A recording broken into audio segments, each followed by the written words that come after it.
नमस्कार दोस्तों, मैं अंकुर उपाध्याय स्वागत करता हूं आप सभी का आपके अपने YouTube channel share market analysis में। बाजार धराशायी हो गया है। जरा एक बार मिड कैप स्मॉल कैप पे नजर डालिए। आपकी पोर्टफोलियो हो सकता है आज 2 से 3% नेगेटिव हो, क्योंकि स्टॉक स्पेसिफिक एक्शन भरपूर नेगेटिव साइड पे है। इनफैक्ट अभी 1:04 हो रहा है, रिकवरी अच्छी खासी आ गई है। अदरवाइज अभी से 10-15 मिनट पहले तो एक बहुत ही शार्प डिप आई थी जहां पे ऑलमोस्ट सबका पैसा खा गया बाजार। काफी सारे स्टॉप लॉस डेफिनेटली हुए होंगे, बट अभी यहां से क्या करना चाहिए इसके बारे में समझना जानना बहुत इंटरेस्टिंग और इंपॉर्टेंट है। जो हमारे रेगुलर व्यूअर हैं वो कल ही बाजार को समझ गए थे। कल ही आपके साथ डिस्कस करा था कि कोई तेजी नहीं बननी है, तेजी की पोजीशन बनानी ही नहीं है, और बनानी है तो 23,200 का लेवल निकलने के बाद। और ये केवल और केवल ट्यूसडे और वेंसडे के लिए ट्रेड था, यानी आज और कल के लिए। आज आप लोग देखिए, हमने जो टारगेट आपके साथ सजेस्ट करे थे 22,900, 850 और 800, उसमें से 889 का आज का लो लगा है। और यहां से भी ना बाजार में नेगेटिविटी के चांसेस ज्यादा बढ़ रहे हैं। अगर आप इंट्राडे का चार्ट अभी तक निफ्टी का देखेंगे ना, वो दिखा रहा है लोअर लो और एक अभी बहुत तेज शार्प डिप आई, और वहां से रिकवरी भी बहुत शार्प आई है। दोबारा निफ्टी हरे निशान में आ गया है 22,950, लेकिन अभी 23,000 थोड़ी धीरे धीरे करके वो एक इंपॉर्टेंट रेजिस्टेंस बनता जा रहा है। मैं 23,200 जो आपके साथ कल रात डिस्कस किया था, आई थिंक वो बहुत दूर हो जाएगा थोड़ी देर बाद बाजार के लिए। मार्केट में जो वीकनेस है वो बढ़ रही है। एडवांस और डिक्लाइनिंग शेयर्स का रेशियो मॉर्निंग में हल्का नेगेटिव था, उसके बाद एक के सामने 2 शेयर्स नेगेटिव हो गए, और अभी ऐसा सिचुएशन क्रिएट हो गई है कि एक के सामने 3 शेयर्स नेगेटिव हो गए हैं।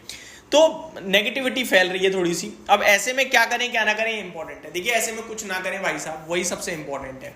आप जितना ज्यादा पैसा बनाने की कोशिश करोगे उतना ज्यादा पैसा लूज करोगे।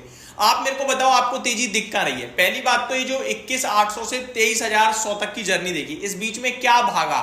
डिफेंस भागा, शिपिंग भागा और रेलवे भागा। इन 3 को छोड़कर क्या कुछ भागा? और इन 3 सेगमेंट में जो खरीद रहा है ना, वो केवल फोमो का शिकार है, फियर ऑफ मिसिंग आउट। आप अगर ग्राउंड लेवल पे हकीकत पे आओगे तो आपको दिखेगा कुछ नहीं हो रहा बाजार में नेगेटिविटी के अलावा।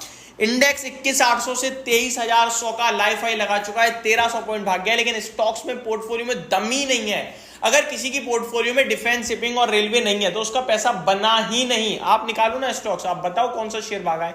कुछ नहीं भागा।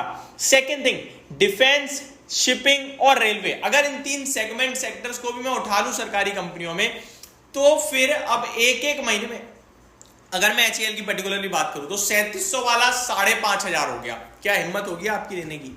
नहीं ले पाओगे। अगर आप कैलकुलेशन करोगे, फाइनेंशियल फंडामेंटल्स पे जाओगे, वैल्यूएशन पे जाओगे, हम नहीं ले पाओगे। लेकिन अगर आप नए व्यक्ति हो, आप कह रहे रोज भाग रहा है तो अभी लेना चाहिए, तो आप FOMO, fear of missing out, यार छूट रहा है मेरे हाथ से, इसके डर के चलते लोगे और वो ट्रैप करवाएगा आपको। भारत इलेक्ट्रॉनिक्स लिमिटेड 240 से 303 का हाई लग गया। क्या ले पाओगे? नहीं ले पाओगे। वन साइड इतना मूव आया है। Bharat dynamics limited one sided इतना बड़ा मूव दिखा है, क्या ले पाओगे? नहीं ले पाओगे। तो फिर अगर आप ले रहे हो तो आप लालच करके ले रहे हो कि यार आज लूंगा कल बन जाएगा। इंटरेस्ट में आप ठीक भी पढ़ोगे, पढ़ने के चांसेस आपके 100% हैं, बट वो कैलकुलेशन के वो आपने रिस्क बहुत बड़ी ली है। अब ऑब्वियस है, risk always equals to growth. तो हो सकता है HAL BDL जो आज 6 से 6% नीचे हो गए हैं, 4-4, 5-5%, शायद कल ये वापस इसी रफ्तार से भागे। तो आप कहोगे आई एम द सुप्रीम, मैंने ठीक किया, ये शेयर भाग रहे हैं, लेकिन क्या 5% की तेजी में आप एग्जिट करोगे? इसका जवाब नहीं होगा आपके पास। और अगर हाँ कहोगे कि करूंगा भाई, तो फिर आज जब ये 5% टूट रहा है तो क्या आपने कोई स्टॉप लॉस लगाया है? नहीं। यानी कि आपका टारगेट, आप ऊपर में 3%, 4% प्रॉफिट पे बेचने के लिए तैयार हो, लेकिन गिरावट कितनी हो जाएगी आप ये सोच ही नहीं रहे हो। ये दर्शा रहा है कि आपने कैलकुलेशन नहीं, जल्दबाजी में डिसीजन लिया है। अगर आपने RVNL में 300, 250 पे पोजीशन बनाई और अभी 380 दिख रहा है, तो आप प्रॉफिट बुकिंग की सोच रहे होगे। और अगर आप फ्रेश एंट्री लेना चाहते हो तो किस बेस पे लोगे? कोई आपके पास कारण ही नहीं है। वन साइड इतनी बड़ी तेजी बनी है। तो कहना मैं चाहता हूं, इस समय कैलकुलेशन के माध्यम से देखोगे तो मतलब ही नहीं बनता लेने का, हिम्मत ही नहीं होगी आपके अंदर। और वो as a discipline, as a risk reward ठीक है, लेकिन जो ले रहा है वो ये नहीं है कि गलत कर रहा है या वो लॉस खाएगा।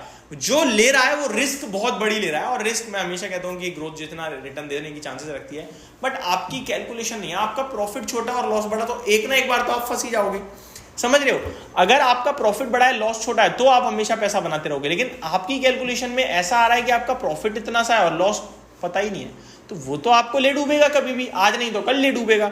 तो ये बाजार बहुत ही ज्यादा खतरनाक है। और ऐसे बाजार में जहां विक्स आपका 22-23 पे ट्रेड कर रहा है, मतलब ही नहीं बनता काम करने का। लेकिन वही है कि लोग कसम खा के निकल जाते हैं, हमने तो काम करना है। 24 का विक्स है, लास्ट आपने कब देखा 24 का विक्स? सोचा है कभी? नहीं देखा होगा भाई। 4% आज भी ऊपर है विक्स, कल 7% ऊपर था। मार्केट ऊपर आ जाता है, हरे निशान में आता है, विक्स भी बढ़ जाता है। जिसमें बाजार जब भी चलता है ना, विक्स गिरता है। बट विक्स देखो आप 24 के विक्स पे कब? इलेक्शन के चलते ठीक है भाई, मतलब 140% तो विक्स भाग गया आपका बीते 2 महीने में। मैं आपको बता रहा हूं, बहुत भारी समस्या के संकेत हैं ये, बहुत भारी समस्या के। अब ऐसे में मैं ये नहीं कहूँगा कि आप पोजीशन देखो, इन्वेस्टमेंट एक अलग चीज़ है, ट्रेडिंग एक अलग चीज़ है, स्विंग ट्रेडिंग अलग चीज़ है। चीज़ें क्लियर होने दो, उसके बाद आराम से, पैसा आपके पास है, पैसा सबके पास है, और अब बाजार भी यहीं रहने वाला है। बहुत मौके मिलेंगे, ऐसा नहीं है कि शाम को 3:30 बजे आज बाजार बंद होगा, कल क्लियर होगा और परसों धूम 1000 पॉइंट ऊपर। खुल भी गया ऊपर तो वापस नीचे आ जाएगा यार। किसी बाजार को अनसर्टेनिटी नहीं चाहिए, बस बाजार को स्टेबिलिटी चाहिए। और ये सारी चीज़ें 2 दिन के लिए होंगी, उसके बाद नॉर्मल ही बाजार चलेगा। ट्रस्ट मी, नॉर्मल ही चलेगा, मौके बहुत देगा। तो अभी आप वेट एंड वॉच करें, वो बेटर है। मैं फिर से कहूँगा, ये बहुत खतरनाक बाजार हो रहा है। बाकी आपका पैसा है, आप खुद समझदार हो। होप आपको सारी चीज़ें समझ में आई होंगी। Thank you so much for watching this video. Have a great day guys.